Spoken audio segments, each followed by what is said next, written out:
सभी का मेरे YouTube चैनल पूजा स्टोरी कॉर्नर में स्वागत है। पिछले एपिसोड में आपने देखा कि रुत कैसे कोमा से बाहर आया और रजनी उसकी माँ ने रुत की जान बचाने के लिए कितने ज्यादा त्याग किए हैं।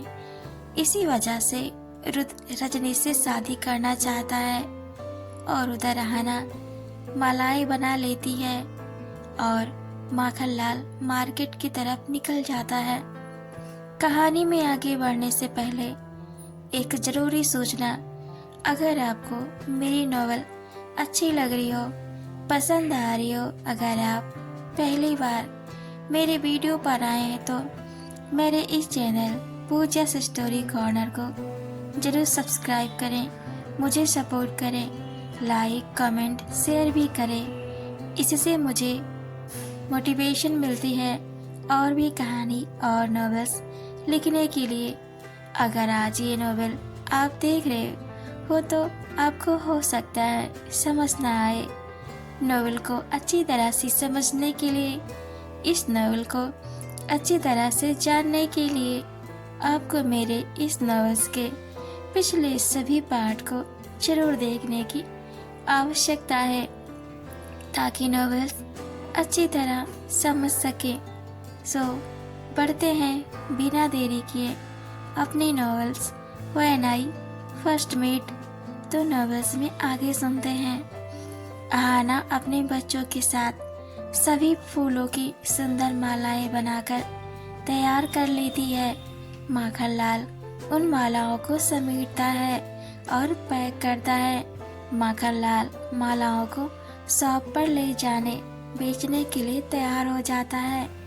सारा फूल और मालाओं का गट्ठर अपनी स्कूटी पर पीछे अच्छे से बांध देता है, जिसमें उसकी हेल्प अहाना और बच्चे भी करते हैं। माखनलाल स्कूटी चालू करता है, तभी अहाना माखनलाल से बोलती है, अंकल आज घर थोड़ा जल्दी से आइएगा। माखनलाल बोलता है, ठीक है बेटी, मैं आज जल्दी आने की कोशिश करूंगा, बस ये सारे फूल समय से बिक जाएं। ठीक है, मैं शॉप पर जाने के लिए निकलता हूँ, तुम अपना और इन शैतान बच्चों का ध्यान रखना। बच्चों को पास बुला के उन्हें प्यार करके माखनलाल बिला से बाहर मार्केट की तरफ शॉप के लिए निकल जाता है और बच्चे उसे दूर तक देखते हैं और टाटा बाय बाय करके हाथ हिला कर करते हैं। अहाना अपने बच्चों को लेकर बिला के अंदर आती है और बच्चों से कहती है, सिर पर अपना एक हाथ रख के, ओह आज तो मैंने कितना लेट भी उठी, आज तो मैंने नाश्ता भी नहीं बनाया। अंकल बिना बनाए ही खाए ही चले गए। बच्चे उसकी क्यूट सी हरकत करते देखते हैं तो अपने मुंह पर हाथ रखकर धीरे धीरे हंसने लगते हैं। आध्या बोलती है, मम्मा नानू ने आपके उठने से पहले ही आज नाश्ता बना दिया था और हमने और नानू ने भी नाश्ता कर लिया है। अहाना बोलती है, तो तुम दोनों ने मुझे बता नहीं सकते थे? हाँ, दोनों को हाथ दिखाकर बोलती है। तो आध्या बोलती है, नानू ने बताने के लिए मना किया था।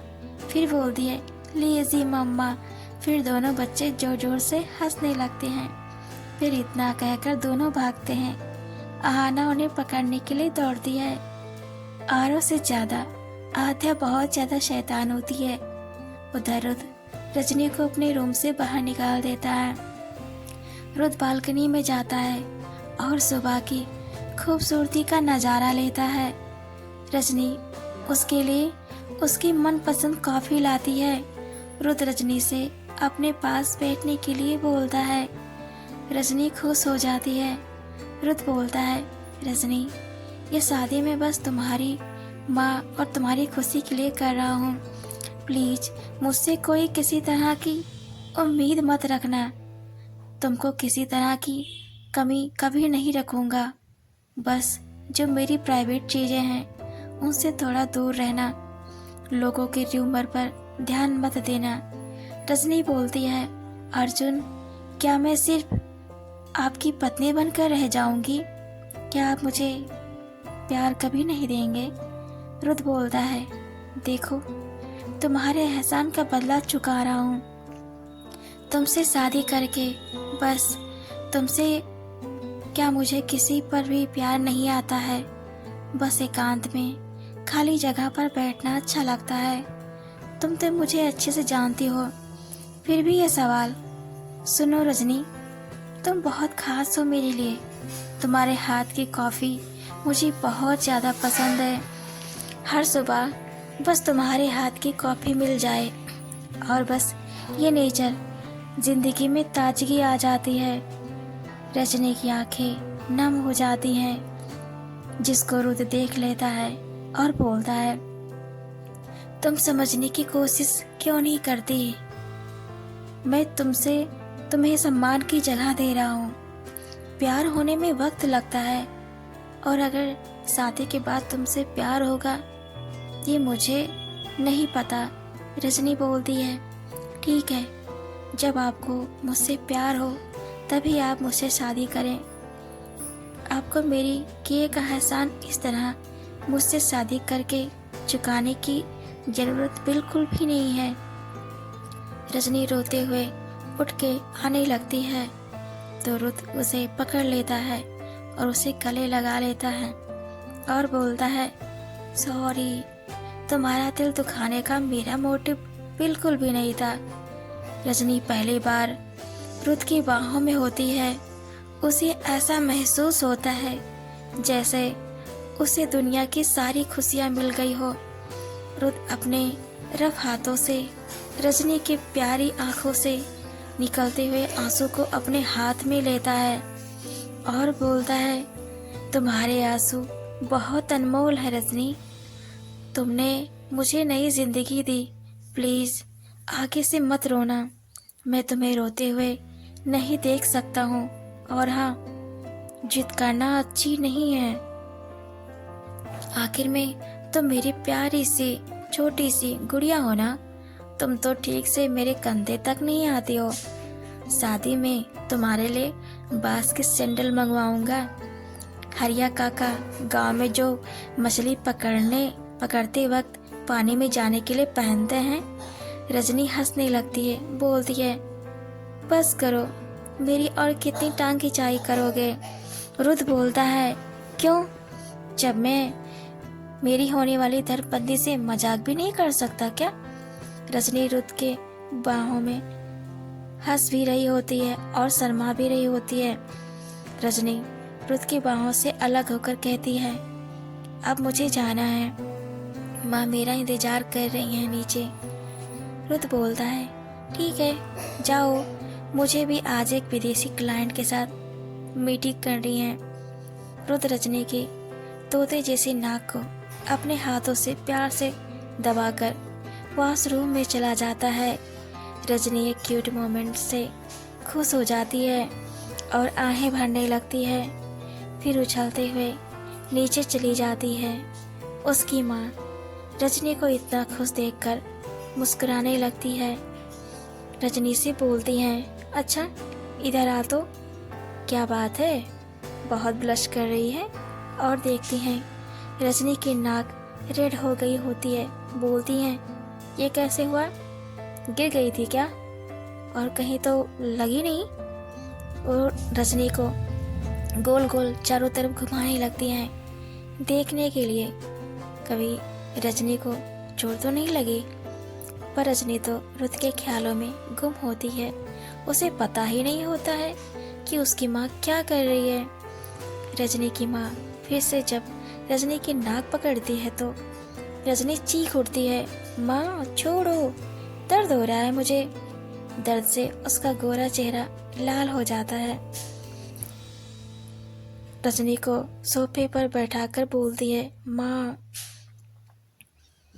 अर्जुन ने मेरी नाक पकड़ी थी तभी लाल हुआ और आप भी उनकी तरह मेरी नाक पकड़ ली, बहुत दर्द हो रहा है। उसकी माँ बोलती है, अच्छा उसके पकड़ने से दर्द नहीं हुआ, मेरे पकड़ने से दर्द होने लगा। अच्छा बेटा, मुझसे ही चालाकी? हाँ। रजनी की माँ रजनी को हाथ उठाकर मारने के लिए दौड़ती है रुद नहा रहा होता है, पर दोनों की हरकतों के शोर रुद के वॉशरूम तक जा रहे होते हैं। रुद हंसता है और बोलता है, रजनी बहुत ज़्यादा ही शैतान है। फिर से इसने कुछ ऐसा बोला जिससे आंटी मारने के लिए दौड़ी होंगी। फिर क्यूट सी स्माइल करता है। उधर आना बच्चों को पढ़ा रही होती है। पूरा दिन ऐसे ही उसका बीत जाता है और शाम को आना अच्छे अच्छे पकवान बनाती है और बच्चे उसकी हेल्प करते हैं घर को सजाने के लिए फूलों से, क्योंकि आज माखन लाल का जन्मदिन होता है। माखन लाल आहाना और बच्चों के लिए बहुत कुछ करता है, तो हाना माखन लाल के लिए आज उसके जन्मदिन मना रही होती हैं। वैसे आहाना तो हर साल जन्मदिन मनाती है, पर माखन लाल काम के चलते हमेशा भूल जाता है। वैसे भी माखन लाल की उम्र भी हो गई है, वो बहुत से काम याद नहीं रख पाता है। उसके पास एक छोटी सी डायरी जो हाना ने उसके एक जन्मदिन पर भेंट दी थी। माखन लाल अपने दिन के सभी काम उस डायरी में लिखता है, पर वो अपना जन्मदिन कभी नहीं लिखता, इसलिए उसे याद ही नहीं रहता है कि उसका जन्मदिन कब है। आहाना बिला को अच्छे से फूलों से सजा देती है। फूलों की खुशबू पूरे बिला के चारों तरफ बिखर रहे होते हैं। माखन लाल के पास एक कॉल आता है, वो रुद के घर से होता है। रजनी की माँ ने कॉल किया होता है। माखन लाल सोचता है, ये इतने समय में कॉल क्यों कर रही है जब मेरा बिला जाने का वक्त हो चला है। वो सोचता है बिला जल्दी पहुंचना भी है, क्योंकि उसने अपनी डायरी में लिख रखा था शॉप पर पहुंचते ही कि आज बिला जल्दी जाना है। बच्चों ने जल्दी आने के लिए बोला है। माखन लाल बहुत संकोच में पड़ जाता है कि कॉल पिकअप करे या ना करे, तो सोचता है लाओ उठा ही लेता हूँ। तो उधर रजनी की माँ कॉल पर बोलती है, आपको इतनी देर क्यों लगी कॉल अटेंड करने में? तो माखन लाल बोलता है, मैडम जी ग्राहक आया था तो उसके लिए ही फूल दे रहा था, जबकि आज एक भी फूल और माला नहीं बिके थे, क्योंकि आज आहाना देर में उठी। माखन लाल को नाश्ता और फूल तोड़ने में समय लग गया था, तो ग्राहक सुबह आए थे। वो सब आए, पर माखन लाल को शॉप बंद देखकर सब चले गए। रजनी की माँ बोलती है, मुझे फूलों के सैंपल चेक करने हैं, आपके पास अभी जितनी भी फूल हैं उनको लेकर अभी आइए। तो माखन लाल बोलता है, मैडम आ तो जाता हूँ, पर सारे फूल नहीं, कुछ फूल लेकर आता हूँ, क्योंकि सारे फूल बाहर खुले में रहेंगे तो मुरझा जाएंगे। तो रजनी की माँ बोलती है, तुमको सारे फूलों के दाम मिल जाएंगे, तुम लेकर आओ, मैं तुम्हें एड्रेस मैसेज करती हूँ। इतना कहकर रजनी की माँ कॉल कट कर देती है और माखन लाल के पास एड्रेस मैसेज कर देती है। माखन लाल उसे अपनी डायरी में लिख देता है और सारे फूलों को लेकर रुद के घर पर जाने के लिए निकलता है।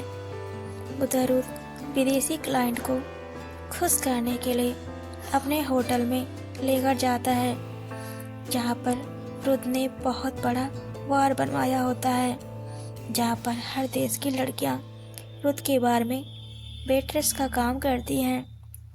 वहाँ कोई भी आदमी वेट्रेस नहीं होता है और 4 मुस्टंडे बार के लिए बॉडीगार्ड भी रखे होते हैं। अगर बार में कोई आकर लड़कियों के साथ बदतमीजी करे तो ये बॉडीगार्ड उसकी अच्छी सी खबर लेते हैं। विदेशी क्लाइंट रुद के साथ पत्ते खेलता है और चेस भी खेलता है, जिसमें रुद हमेशा जीत रहा होता है। एक लड़की जो उस विदेशी क्लाइंट के साथ आई होती है, जो रुद के लिए बिजनेस के साथ अपना शादी का प्रपोजल भी लाती है। पर रुद दूसरे क्लाइंट का बिजनेस प्रपोजल एक्सेप्ट कर लेता है, पर उस विदेशी क्लाइंट जो रोजी होती है उसका प्रपोजल रिजेक्ट कर देता है। रुद को जीतते देख रोजी रुद पर फिदा हो जाती है, उसे कई बार इशारे भी करती है, पर रुद उस जैसी को भाव भी नहीं देता है। रोजी ने रुद के लिए एक ड्रिंक बनवाया जिसमें बारे में रुद को पता भी नहीं था। उसने उस ड्रिंक में ड्रग्स मिला दिया और मिलाते हुए बोलती है,